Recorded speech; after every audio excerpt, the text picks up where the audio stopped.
English లాంగ్వేజ్లో communicate చేయడానికి ప్రశ్నించే పదాలు చాలా బాగా ఉపయోగపడతాయి. ఈరోజు ఈ రీల్ ద్వారా నేను ప్రశ్నించే పదాలు, వాటి యొక్క అర్థాలు, అవి దేని గురించి మనం ఉపయోగించాలి, వాటి యొక్క ఉదాహరణలు కూడా నేను చెప్పబోతున్నాను అనమాట.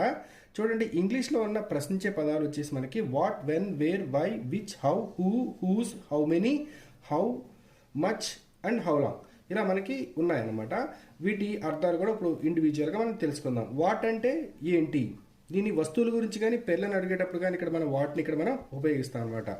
దీనికి ఉదాహరణగా తీసుకున్నట్లయితే వాట్ ఈజ్ దాట్, అదేంటి. వాట్ ఈజ్ యువర్ నేమ్, నీ పేరు ఏంటి. లేకపోతే ఏదైనా ఏంటి అని అడిగే సందర్భంలో వాట్ అని కూడా మనం ఉపయోగించవచ్చు అనమాట.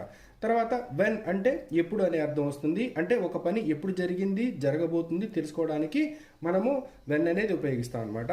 ఉదాహరణకి వెన్ విల్ యూ కమ్, నువ్వు ఎప్పుడు వస్తావు. వెన్ డిడ్ షీ గో, ఆవిడ ఎప్పుడు వెళ్ళిపోయింది. తర్వాత వెన్, ఎప్పుడు అనే సందర్భాల్లో కూడా మనం ఉపయోగించుకోవచ్చు. వేర్ అంటే ఎక్కడ, అంటే ప్రదేశాల గురించి మనం చెప్పుకునేటప్పుడు మనం వేర్ అనేది మనకు ఉపయోగిస్తాము. ఒక పని ఎక్కడ జరిగిందో ఆ ప్రదేశం గురించి తెలుసుకోవడానికి వేర్ అనేది ఉపయోగిస్తారు. వేర్ డు యూ స్టే, నువ్వెక్కడ నివసిస్తున్నావు అని అనడానికి ఉపయోగిస్తాం. తర్వాత వేర్ ఆర్ యూ గోయింగ్, నువ్వు ఎక్కడికి వెళుతున్నావు. లేకపోతే సింపుల్గా వేర్ అంటే ఎక్కడ అని కూడా మనం ఉపయోగించుకోవచ్చు. వై అంటే ఎందుకు, ఒక పని జరిగిన కారణాన్ని తెలుసుకోవడానికి వై అనేది ఉపయోగిస్తాము.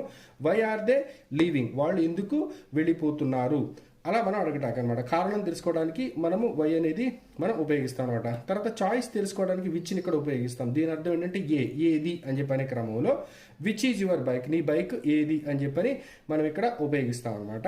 తర్వాత విచ్ వన్ ఈజ్ యువర్స్, నీది ఏది అని మనం చెప్పడానికి కూడా మనం ఉపయోగిస్తాం. Which is your favourite dress, నీ ఫేవరెట్ డ్రెస్ ఏది అని చెప్పడానికి కూడా మనం ఉపయోగిస్తాం అనమాట. విచ్ వన్ అంటే ఏది అనే సందర్భంలో కూడా మనం ఉపయోగించుకోవచ్చు.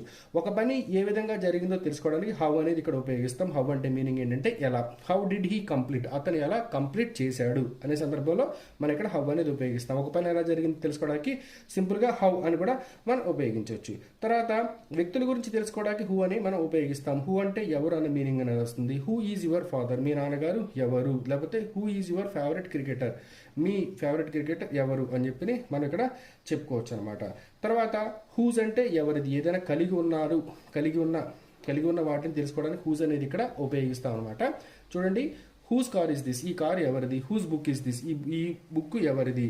తర్వాత హూజ్ పెన్సిల్ ఇస్ దిస్, ఈ పెన్సిల్ ఎవరిది అని చెప్పే సందర్భాల్లో దీన్ని కూడా ఉపయోగిస్తాము. ఎంత అనే క్రమంలో హౌ మచ్ అని ఉపయోగిస్తాం. How much do you want, నీకెంత కావాలి. ఎన్ని అని ఉపయోగించేటప్పుడు హౌ మెనీ అని ఉపయోగిస్తాము. How many chairs are there, అక్కడ ఎన్ని చైర్స్ ఉన్నాయి. తర్వాత ఎంత కాలం అని చెప్పి అని ఉపయోగించడానికి హౌ లాంగ్ అని చెప్పి ఉపయోగిస్తాము. How long have you been waiting for me, నువ్వు ఎంతకాలం